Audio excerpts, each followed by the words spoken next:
सुरुचि ने प्रवचन सुन सुन के प्रतिज्ञा ले ली थी कि अब वो कोई भी पाप नहीं करेगी, सबसे अच्छे से बात करेगी, किसी के साथ बुरा नहीं करेगी। बहू, ये मच्छर तेरे गाल पे कब से बैठा है? अरे काट लिया तो गाल गुलाब की तरह लाल कर देगा। बैठे रहने दो माँ जी, उसे आराम करना होगा। उसने मेरे गाल को अपना घर समझ लिया है, तो मैं उसे बेघर क्यों करूं? अरे ज्ञान की बारिश बाद में करना, अपने गाल का मच्छर हटा ले। मलेरिया हो गया तो तुझे आराम करना पड़ेगा।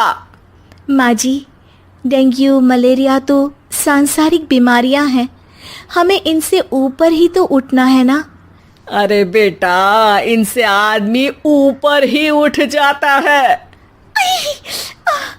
क्या हुआ? काट लिया। अरे मैंने तो कहा ही था, मार देना था उसको। नहीं नहीं माँ जी, उसे भोजन करना था, मैंने उसे पोषण दिया है, मुझसे पुण्य का काम हुआ है। अरे उड़ रहा है टुनटुना के, ताली बजा के मार दे वरना फिर काट खाएगा। नहीं नहीं माँ जी, जीव हत्या करना पाप है। मैंने एक बार व्हाट्सएप पे एक उपदेश पढ़ा था, मच्छर आपको काटे ये उसका जुनून है, उसके बाद आप खुजाओ ये आपका सुकून है। लेकिन कभी मच्छर को मारना मत, क्योंकि उसकी रगों में आपका ही खून है। अरे तू और तेरा व्हाट्सएप का ज्ञान, भगवान बचाए। सुरुचि की ये पुण्य करने की आदत से कई बार सुरुचि का नुकसान होता, लेकिन फिर भी वो पाप से दूर रहती। सुरुचि, मेरे सर में जुएं हो गई हैं, निकाल दोगी? कोई आपको अपने घर से निकाले, आपको अच्छा लगेगा क्या? अरे लेकिन परेशान करती हैं जुएं, दिन भर सर खुजाता रहता हूँ। देखो, इसी बहाने तुम्हारे सर की चंपी हो जाती है। तुम्हें तो जुओं को थैंक यू कहना चाहिए। तभी बाहर से ससुर जी की आवाज आती है। बहू, बहू। अभी आई बाबूजी। बेटा सुनो, ये देखो चाय में ना मक्खी तैर रही है, दूसरी चाय ले आओ जाओ। ला दूंगी, पर मक्खी मत हटाइएगा। अरे क्यों बेटा? मक्खी चाय का सेवन कर रही है, अच्छा थोड़ी ना लगेगा आप बीच में अडंगा डाल देंगी तो। आपको अच्छा लगेगा क्या अगर कोई आपकी चाय छीन ले? अरे पर निकालूंगा नहीं तो मक्खी मर जाएगी बेटा। नहीं नहीं बाबूजी, आप उसे पीने दीजिए, पीकर उड़ जाएगी। लेकिन बाबूजी मक्खी के साथ ही चाय पी जाते हैं। ये क्या किया बाबूजी?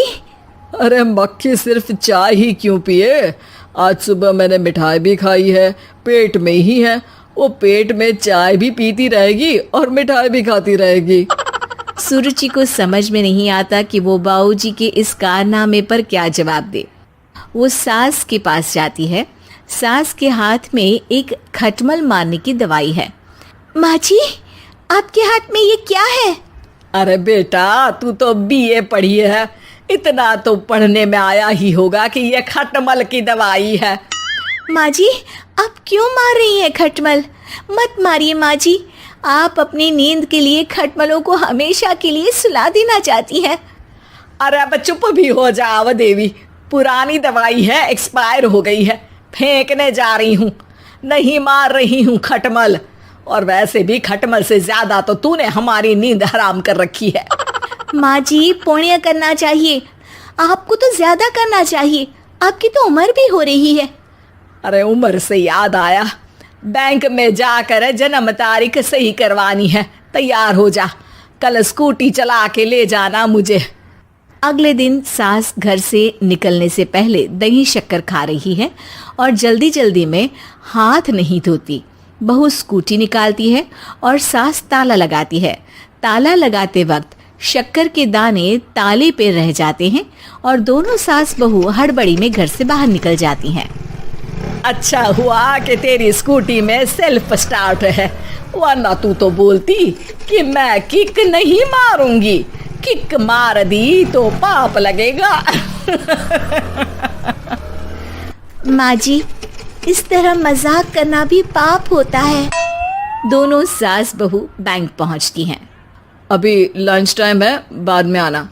अरे भाई साहब सुन तो लो, करवाना क्या है? अरे जन्म तारीख बदलवानी है, कैसे बदलेगी? अब किसी और तारीख को पैदा हो जाओ। यही चुटकुला आप अपने मैनेजर को भी सुना पाओगे ना? वो भी हंस ले थोड़ा, अभी बुलाती हूँ। अरे अरे रुकिए रुकिए, ये फॉर्म भरिए और आधार कार्ड दीजिए। अरे राम रे, आधार कार्ड तो भूल ही गई, उसके बिना तो नहीं होगा। अरे बहू जा, घर से जल्दी से मेरा बटुआ उठा ला, उसमें मेरे सारे कार्ड रखे हैं। जा जा जल्दी लेकर आ, वरना बैंक बंद हो जाएगा और कल मुझे अपनी बहन के यहाँ भी तो जाना है ना। जी माँ जी, अभी गई और अभी आई। अरे रुक, चाबी तो लेकर जा घर की। बहू जल्दी से घर पहुंचती है, लेकिन घर पहुंचते ही देखती है कि ताले पे बहुत सारी चींटियां हैं, जो माँ के ताला लगाते वक्त हाथ से ताले पे शक्कर छूट जाने के कारण आ गई थी। चींटियां हट जाओ, मुझे आधार कार्ड निकालना है। बहू चींटियों को हटाती नहीं है, उनसे मिन्नतें करने लगती है। सुनो, हट जाओगी तो और भी शक्कर के दाने खिलाऊंगी। अभी सास का काम बहुत ज़रूरी है, मेरी बात सुन लो, मान लो। मैंने तुमको हटाया तो पाप हो जाएगा। चींटियाँ कैसे सुरुचि की बातें सुनती जब घर में ही उसकी कोई नहीं सुनता था। शाम हो जाती है पर चींटियाँ हटती नहीं है। तभी सास वहाँ ऑटो से आ जाती है। अरे कहाँ रह गई तू? बैंक भी बंद हो गया। माँ जी, ताले पे चींटी। सास पूरा माजरा समझ जाती है और बहू से कहती है, एक बात बता, सोच के देख, अगर मुझे खून की बोतल चढ़ानी पड़ी और उस पर चींटी बैठी हो, तो बोतल से चींटियों को हटा के मुझे बचाएगी या चींटियों को वहीं बैठा रहने देगी? माँ जी, ऐसा होगा ही नहीं। अरे चींटियों को तो मीठा पसंद होता है, खून की बोतल पे तो मच्छर आएगा, क्योंकि खून तो मच्छर पीता है। सास सर पकड़कर बैठ जाती है और रोने लगती है। तभी ससुर जी और सुरुचि का पति भी वहां आ जाता है। अरे रो क्यों रही हो? रहने दो जी, तुमको बताया तो तुम भी रोने लगोगी अपनी किस्मत पर। अगले दिन सास अपनी बड़ी बहन के यहाँ चली जाती है।